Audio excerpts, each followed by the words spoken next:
The Jerichoholics of all ages, ladies and gentlemen of the grand jury, I have a new favorite player in the NBA.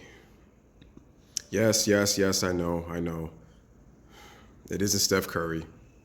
He's still one of my favorite players, but I have to slide him down a bit to number 3. I have a new number 1.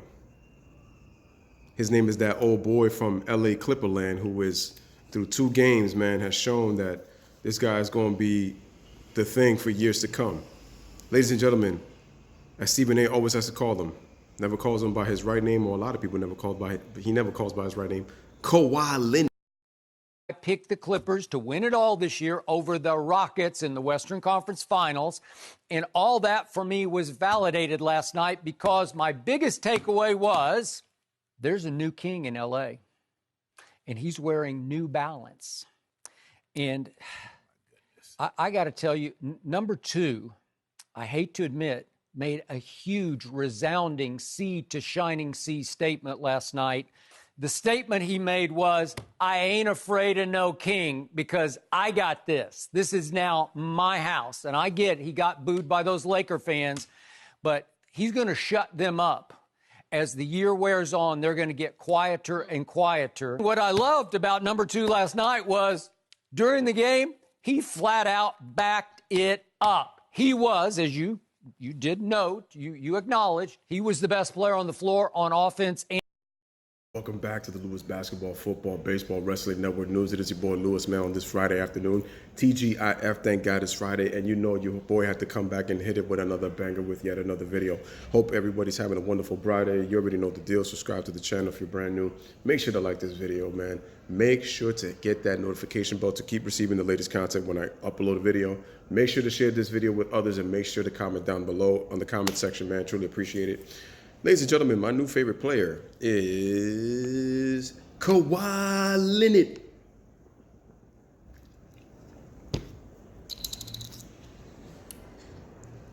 Cap. But I have to say that Kawhi Leonard has done an unbelievable job through the first 2 games. The Clippers beat Golden State with their opening night home game in the Chase Center in San Francisco, moving from Oracle Arena in Oakland. And they beat them 141 to 122. The Clippers pretty much blew them out by the 3rd quarter. It was a competitive game throughout the first half, but the game was over by, I would say, midway through the third quarter. The bench gives them 68 points, 8 more points than they gave them in the first game, against the Lakers. The Clippers are 2-0 against California teams because that's what they faced so far. And Kawhi Leonard had 21 points. But once again, he shot over 50% from the field. He was 9 of 17 from the field. I believe he was, only 4 of 7 from the free throw line. But, it's all right. Or at least 3 or something. I forgot. But he didn't shoot that great from the free throw line. But once again, the bench scored 68 points. So they're averaging 64 points through the first 2 games. This team, without stars, led the league in bench points. Points off the bench. So it just shows you that now the star power is really going to help this team now because they have go-to players. When Paul George comes back, even though he's more of a beta, but Kawhi is the quiet alpha. His game speaks louder than his words. Remember, Kawhi is no bark, all bite. LeBron James is all bark, no bite. There's a difference. And what Charles Barkley said that Kawhi Leonard is the best player in the game right now, currently. What I'm getting really sickening and upsetting about LeBron fanboys is they continue to put LeBron's legacy with present. And they're saying, no, due to LeBron's legacy, he is better than Kawhi Leonard. Are we talking about legacy or are we talking about the present time? We are talking about the present time. And currently, at this moment, Kawhi Leonard is the best player in the game. I would say Kevin Durant if he was healthy, but unfortunately he is out with the torn Achilles, with the ruptured Achilles. Kawhi Leonard is the best player in the NBA, folks, and he proved it once again last night. Yes, he's on the deep team, but he proved that he's the best player. I told you, I'm impressed with Kawhi's patience, and he is my new favorite player in the NBA. What the guy does is he reminds me of Larry Bird in this aspect. They're not the flashiest, but they are very, very effective in what they do. That's the only comparison that I give to Larry Bird. And Kobe Bryant's offseason training is really paying off in Kawhi's mid-range game. Now, if you think that he's really not learning anything, you're wrong. And the thing is, he's able, see, this is why Kawhi Leonard's a great player. He's individually getting better as a one-on-one offensive player, but he's still able to play within the team concept. See, the concept and the object of the team game has not left Kawhi Leonard with his ability of becoming a better one-on-one offensive player. That's what makes Kawhi great. And then on top of that, he is a two-time Defensive Player of the Year winner, and he's a consistent first-team all-defensive player ever since he made that defensive team honor. So it just shows you that Kawhi Leonard is showing you the total package. And he gets the hockey assist in a team system too. He moves the ball. The only time that he doesn't move the ball is when they need to get a basket and sometimes the offense is stagnant to where he has to make a play. But other than that, Kawhi is a willing passer. And I think that Kawhi Leonard had 8 assists last night, 8 or 9 assists. I believe he had 21 points, 9 rebounds, 9 assists. That's showing me that Kawhi's game, look for Kawhi to expect him to have a career high in assists this season. I think so. I think he's going to average somewhere between 5 or 6 assists this year. He's really going to show his playmaking ability this year. And I'm excited to see a better evolution of Kawhi's game.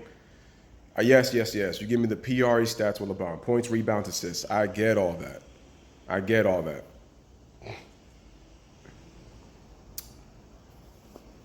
But the bottom line is, we're not talking about LeBron's legacy. If we were talking about LeBron's legacy, it's obvious that Kawhi still has a ways to go in terms of his career resume. LeBron is better than Kawhi in career resume. Career. If you're listening, if we are talking about right now, LeBron James is not the best player in the game. The media is doing their very best to continue to keep the LeBron is the best player NBA hype train. So when he doesn't do as great, he starts to look old, then they're going to say, oh, he's starting to look his age. Father Time is undefeated. LeBron James can't do it by himself. And you have to understand he has a lot of mileage on his body. Well, wait a minute. Which one is it? Because for the first time in a long time, he got to rest since April. What I'm telling you is people need to stop confusing with legacy with current, because the last 2 seasons, people have been judging LeBron's legacy on a game-by-game basis. It's 1 minute, he's the best. Another minute, he ain't top 5. Another minute, he's going to lead the team to a championship. Another minute, he didn't have help and he had to do everything by himself and other guys were hurt. The narrative just constantly goes in different shades like a damn web. And what is the central topic? LeBron James. You put him in the middle, and then you start to set the web up. You put your lines all across the bubble. You put controls narratives. What else about LeBron James that describes him? He has media pundits in the media. And I could go on and on and on, but my point is that LeBron James is an all-time great. His career is set.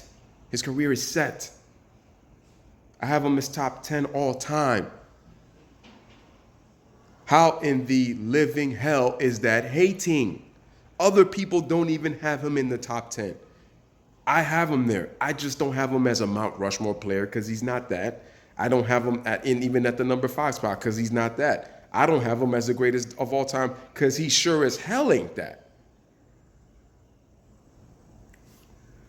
If you disagree with me, it's fine. Just don't disrespect me because I will block you. Simple as that. But Kawhi Leonard is the best player in the game, folks. He's the best. And he's showing you why he's the best. Because to be honest, if LeBron wanted to, he really could have worked on his fundamentals, but he chooses not to do that. All he tends to work on is the same thing that he does. LeBron James continues to think that his style of play is going to lead to different results. It's like my man Ace Hood says, same old shit, just a different day. With LeBron James, it's same old shit with a different team. That's LeBron James. Here's the problem too. LeBron James and AD are kind of doing my turn, your turn, and this is only one game. But I'm noticing that already, and that's a habit that they need to get rid of. Shannon out here making excuses, talking about, well, we can't play 90s basketball. Obviously, you can't play 90s basketball because of the style of play, because now 90s was known for post play. You can't just dump it into AD anytime. And Austin Rivers said it best. I remember when the Rockets were just relying on the three-point shooting and trying to get the referees, well, in particular Chris Paul, we have to mix it up. The Lakers have to mix up their offense. You can't be predictable. That's going to make it so much easier on teams, even the teams that don't defend very well, even poor defensive teams. It's going to be easy for them. You're bailing out the defense by being predictable on the offensive end.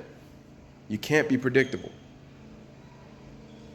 The problem is the reason that a lot of people are tending to overanalyze is you got to understand the situation. I'm not even going to explain it in this video. Shout out to my man Josh the GOAT when he gave me saying exactly. He understood what I was talking about in the last video, and that's what I was saying.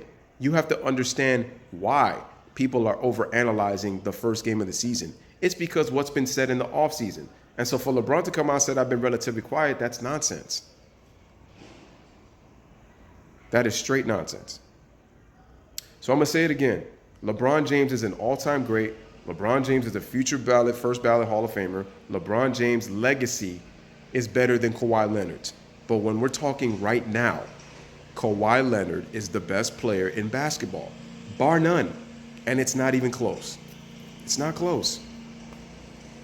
Kawhi is showing you all facets of his game now. And he's going to continue to evolve for me as the season moves on. As for Stephen Curry and the Golden State Warriors, this is going to be a rough season for them.